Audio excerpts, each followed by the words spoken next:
Bago pa ang alegasyong kapalitan umano siya ng text message ng Pangulo ukol sa kickback sa flood control projects, binanggit na rin si dating Undersecretary Adrian Bersamin ni dating Congressman Zaldi Co. Si Bersamin umano ang nagkumpirma kay Co na utos ng Pangulo na magsingit ng 100 billion pesos sa 2025 budget. Nakatutok si Ivan Mayrina. Muling lumutang ang pangalan ni dating Undersecretary Adrian Bersamin, apo sa pamangkin ni dating Executive Secretary Lucas Bersamin, sa usapin ng pagkakasangkot umano ng Pangulo sa katiwalian. Pagbubunyag ni ACT Teachers Party List Representative Antonio Tino, nakita umano niya ang record sa palitan ng mensahe sa pagitan ng Pangulo at ng nakababatang Bersamin sa pagitan ng December 2024 at July 2025. Batay umano rito, tumanggap ang Pangulo ng kickback mula sa mga maanumalyang flood control project. Agosto ng 2023 na magsilbi sa Governing Board ng Manila International Airport Authority o MIAA si Assistant Secretary Adrian Bersamin. July 2025, nang italaga siya bilang Undersecretary at Hepe ng Presidential Legislative Liaison Office o PLLO. Alam mo, dito ka magtataka. Dito mo makukonfirm na itong si Soto at itong si Lacson, tuta talaga ni Marcos yan. Binanggit na yan ilang beses, yung pangalan ni Yusek Bersamin. Anong ginawa ni Lacson? Wala. Hindi man lang pinatawag. Hindi man lang, alam mo yon, akin, again, let's give the benefit of the doubt dito sa tao na ito. To be fair, okay, let's give the benefit of the doubt sa tao na ito. Pero ilang beses nang binanggit yan. Tang ina, Lacson, ba't hindi mo ipatawag yan sa Blue Ribbon? Ang dami mong pinapatawag na walang kwenta. Nakatakip pa mga lintik na muka. Eto, lantarang binabanggit ang paulit-ulit, ayaw mong ipatawag. Halatang pinagtatakpan ninyo si Marcos. Ilang araw lang yan bago ang ikaapat na State of the Nation address ng Pangulo. Mahiya naman kayo. Gayak rin. Na nagpagulong sa investigasyon sa flood control scandal. Pero sa kainitan ng issue, idinawit ni dating Congressman Zaldi Co sa isang video sinoy Yusek Bersamin na siya umano nagkumpirma sa kanya ng utos umano ng Pangulo na magsingit ng 100 billion pesos sa 2025 budget. Agoy! Nagbigay pa nga umano si Bersamin ng listahan ng mga proyekto na galing umano mismo sa Pangulo. Pero ayon kay Senador Panfilo Lacson, base naman anya sa salaysay sa kanya ni DPWH Undersecretary Roberto Bernardo, ginamit lang ang pangalan ng Pangulo rito. Yon. Si Undersecretary Bersamin. Yun na lang ang palusot niya eh. Hindi, sinabi naman ginamit lang yung pangalan. Diba? O ba't ka naniwala? Diba? Kahit sinong matinong investigador, may utak na investigador, hindi porket sinabi nito, ginamit lang yung pangalan ko. Eto, inano. Si Revilla nga eh. Binanggit ni Bernardo. Inakusahan ni Bernardo. Ano ginagawa ninyo? Kinundi na ninyo porket nilaglag yan. Porket yung mga anak hindi bumoto for impeachment ni VP Sara. Nilaglag ninyo. Tapos, isipin nyo hindi nyo nga inimbitahan, hindi nyo inimbestigahan, pero nandun sa draft resolution ninyo, napakasuhan. Ito, binanggit ng ilang beses.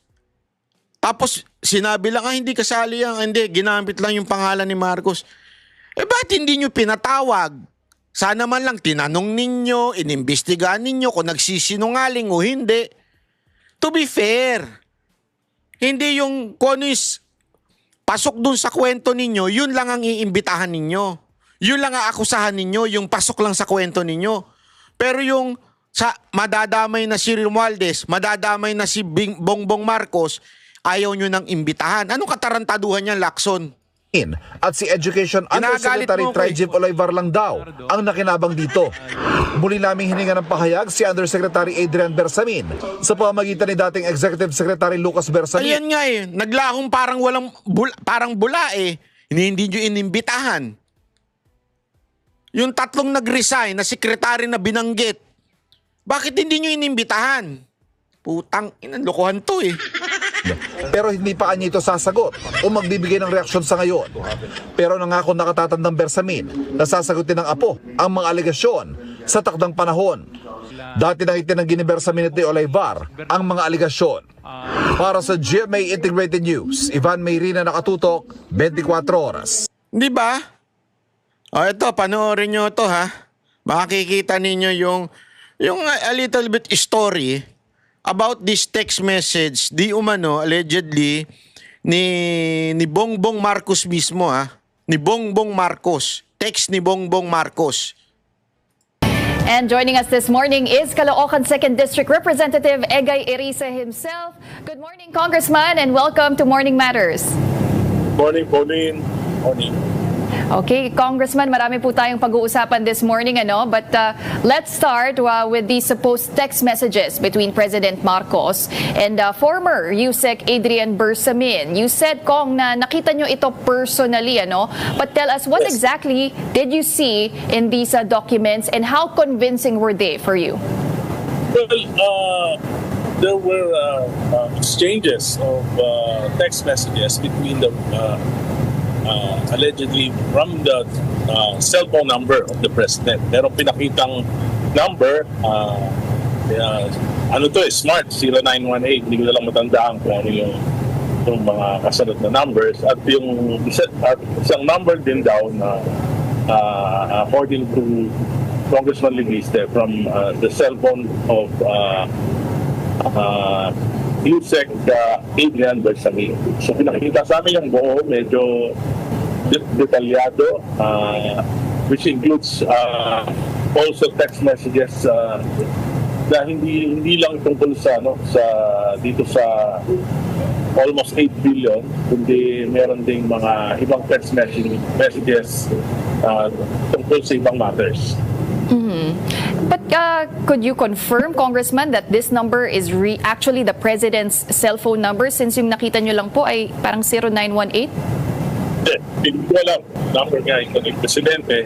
Sasabi ko lang, medyo detailed talaga yung conversation between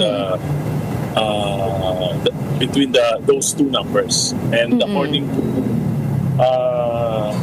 Congressman Leguiste, got hold of it because USEC Bersamin went to his house to prepare an affidavit after Senator Lacson, chairman of the Blue Ribbon Committee, named the Bersamins as recipients of the Bernardo 8 billion kickbacks. So, natatakot sila na maging fall guy sila. So, gumawa sila ng affidavit doon sa bahay. Pinakita ni in one instance, pinakita ni Congressman Leguiste yung TV footage nung pagdating ni USEC Bersamin sa kanyang bahay sa Taal, Batangas. And I remember that Representative Tino also mentioned that there was even a supposed text message, Congressman, nung 2 billion peso delivery sa Nara residence. Is this the same address? Pak! Patay ka doon. Nara residence. Pang social yun. Pang Lashalenian yan. Tsaka Chineyan.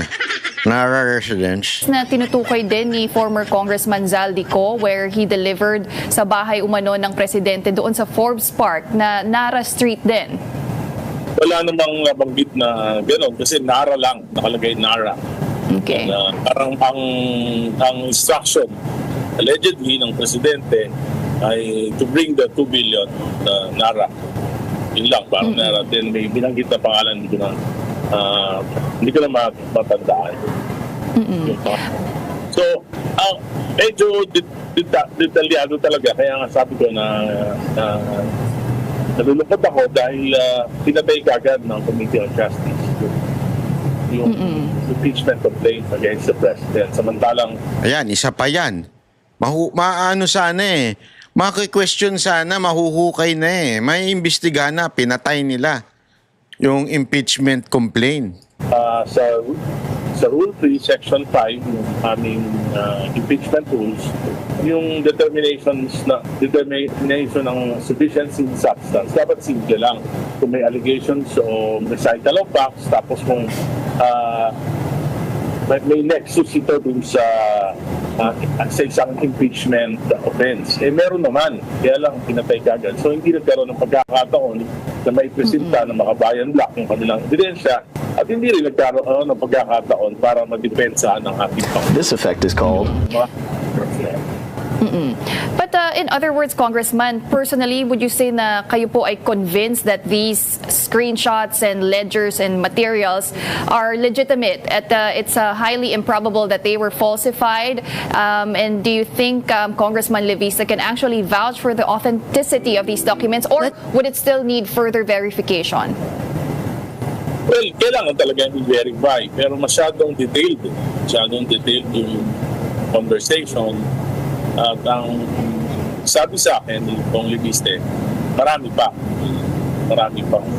hindi pinakita sa akin. And it was shown not only to me, but not only to Congressman Pino, but three other congressmen. In the interest of transparency, Kong, are you willing to publicly release these screenshots, or do you even have a copy po? No. Congressman Leviste didn't give us a copy. Actually, we are asking him to give us a copy. Pero marami siyang Alam mo, minsan talaga nagugulan ako dito kay Leviste. Sorry ha. Pasensya na. Alam ko magaling siya. Minsan tumatayo siya. Siya na nga lang yung tumatayo. Tsaka itong si Barsaga. Pero minsan ang gulo-gulo kasi. Alam mo kaya nakakabwisit at nabibwisit yung ibang tao. Honestly I'm speaking outside. Okay? Ibig sabihin, I'm speaking not kung ako ay hindi Duterte supporter, kung hindi ako anti-Marcos. Ang gulo-gulo niya kasi. Minsan may sasabihin siya, unti-unti pa. Pwede ba, diretsuin mo na lang? Ano ba talaga? Ano yung mga ebidensya mo?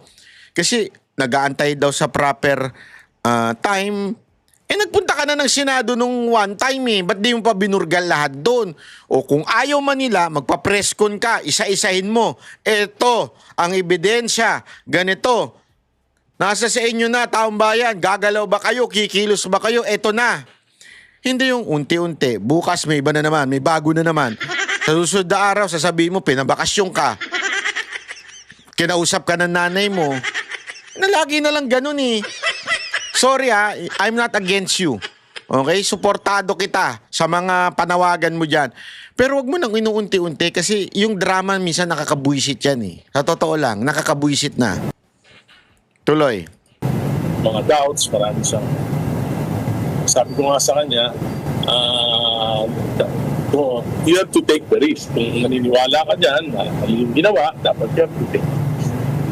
Yun ang patok sa kanya. Yes. Kong, what do you know about Undersecretary Adrian Bersamin? How heavily involved is he in these alleged kickbacks, itong mga SOPs? I know his name has already been floated in the hearings doon sa flood control investigation. Pero what do you know about Yusek Bersamin?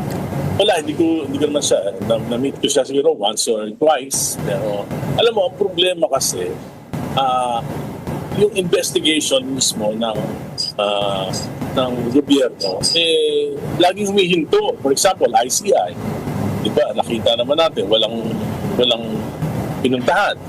Dahil nagre-resign, hindi napondohan, hindi nabigyan ng mga staff hindi na suporta ng gobyerno. So hindi nakapag-imbestiga hanggang mag-resign na yung dalawa. So yung resignation is, I think, is a form of protest because kung meron lang silang, kung nasuportahan sila, hindi siguro sila magre-resign. Then, suddenly, yung committee on, the Blue Ribbon Committee of Senator Lacson, pinanggit niya si Dumar Bersamin, pero hindi niya pinatawad.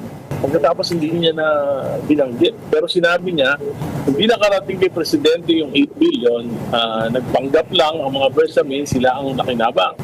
After that, hininto niya na investigation. So, yun na nga Baka talaga. Tapos ito namang impeachment complaint, may paraan na sana para mailabas yung mga ebidensya, pinatay din kagad. So nakakapagtaka. Pero ako, siyempre, simple lang sinasabi ko, matagal na. 2023, 2024, 2025, national budget. Unprecedented in the history of our country, 1.45 trillion in insertions, diversions, and amendments. Nakalagay nakalaan para sa mahalagang proyekto ng gobyerno, inilipat para sa mga flood control at mga maanumalyang proyekto. Bakit pinayagan ng Pangulo? Hindi niya na-explain bakit siya pumayag. Hindi naman isang taon lang, baka napalustan siya, pero 3 taon sunod-sunod. Yun talaga yun. 3 taon sunod-sunod. Tapos, wala lang. Walang substance daw yung impeachment sa kanya. Alam mo, yung mga akusasyon ng mga ilang pinklawan at dilawan at mga loyalistang tanso na sinasabi nila, dapat talaga ma-impeach na yan si VP Sara Duterte para panagutin at sagutin niya mga katanungan. Ang ina, sinagot na ng paulit-ulit, kowa na nga ang sumagot eh. Etong si Marcos, sagutin niya rin bakit niya pinirmahan 3 beses sunod-sunod ang mga corrupt budget, mga insertion, allocation, bakit niya pinirmahan? Yan ang dapat niya sagutin. Di ba? Kung wala talaga siyang involvement sa allocation, sa insertion, dapat niyang sagutin yan. Tapos ibabaling nila sa ibang tao. Eto nga, tingnan ninyo yung ginawa dito. Binaboy na naman itong kay Revilla. Papakita ko sa inyo kung paano nila ginagago yung issue kay Revilla, ha. Mantakin mo, una 4 sila sa kaso, biglang siya na lang mag-isa. Di ba? Para magkaroon ng laman nung una, 4 pa daw sila, ngayon, tinanggal na yung iba. Alam mo yon, ang gago eh. Naghain ng counter affidavit si dating Senador Bong Revilla nang humarap sa preliminary investigation para sa reklamong plunder kaugnay sa anomalyang flood control project. Pero ikinagulat ng kampo ng dating senador na siya na lang ang natirang respondent dahil naging witness na ang iba. Ang sagot ng Justice Department sa pagtutok ni Sandra. Halatang halata eh. Kung talagang gusto ninyong panagutin, kung talagang totoong pananagutin ninyo ang mga nagkasala, di umano. Bakit di nyo kinasuhan? Ngayon, gagawin nyo na silang witness para lang yung isang tao madiin. So, it's not really for anti-corruption crusade, but it's really mission to destroy Revilla.